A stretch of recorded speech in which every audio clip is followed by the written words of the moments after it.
Indian companies are investing in UK not because it's part of the European Union, but because of UK's domestic market. That's the word coming in from Richard Heald, CEO of UK India Business Council. Now, speaking exclusively to Ronojoy Banerjee about the risk to UK's trade after a Brexit kicks in, Richard said that the business confidence in the UK economy is still very high. I think there are two aspects to the question that you ask. The first is Scottish referendum. That is a decision that is, obviously the Scottish Parliament have said, yes, we would like a second referendum, but actually it's not their decision. It's the decision of the UK Parliament sitting in London. And the Prime Minister has made her position very clear, not at the moment. Right. And therefore, I think to a certain extent we can put that element of uncertainty, as you characterise it, to one side. As far as Brexit goes and the process that is now going to be evolving for the next 2 years, I think there is uncertainty there. But again, you can analyse that down. If you're a UK company looking at India, India is still an extraordinarily attractive economy in which to invest, in which to do business. So we are seeing an increase in FDI, an increase in activity. Flowing from UK into India. Flowing from UK into India. The opportunities are there, and I think the connects are improving. And then from that side, I think clearly Brexit is a diversion in those flows, right. But But what about the other way around? And we will talk about that. I mean, about how UK businesses look upon India, in just a bit. Yeah. But how about the other way around? Outward FDI. India has been like among the top 3. FDI inflows into UK comes from India. So in that sense, has the mood changed? What are you picking up? Well, again, we did a survey immediately after the Brexit vote came through in June.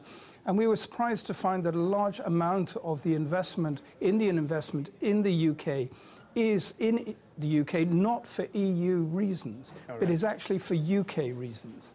So an Indian company is investing because of the R&D capability in pharmaceuticals or IT or engineering. They're not necessarily using it as a manufacturing base in which to export into the EU. Some companies are. Undoubtedly, some companies are. And there are certain sectors where there are concerns about what is going to happen. If you look at the financial services sector in particular, this aspect that we talk about called passporting, which allows UK-registered companies to sell their products into Europe, that is being called into question. And no doubt it will be one of the cards that are played or used in the negotiation process. Theresa May was, of course, here in India, a few months back, her first bilateral visit outside of the EU. The big opportunity, the areas where I think, where you think India and UK could really collaborate on during these uncertain times?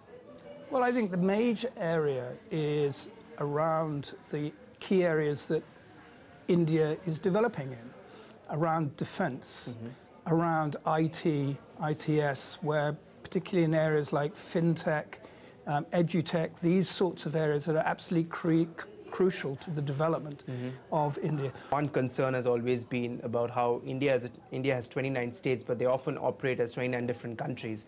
And this has been said mostly in terms of the taxation rules. Now with the GST, almost there. It's been a 17-year-long wait. Things take time, but eventually, I think finally, it seems that July 1st deadline will be met. Is there, have you been able to, I'm sure you must be sending briefs to many of your clients, updating them about what this means. What are they telling you? Well, actually, I'm hearing from my clients rather than sending them briefs. And indeed, GST, I think, is going to be an evolving process. Yes, July the 1st is your deadline. But at the same time, I'm sure that the Finance Ministry don't believe that it'll be spring to life on the 1st of January perfectly formed. Right. There are lots of areas that we believe that there are areas where we can interrelate with the Ministry of Finance, with industry in general, to help this whole process work. Don't get me wrong, I think GST is really, really good news, and it does actually create, for the first time, a single market in goods and services within India.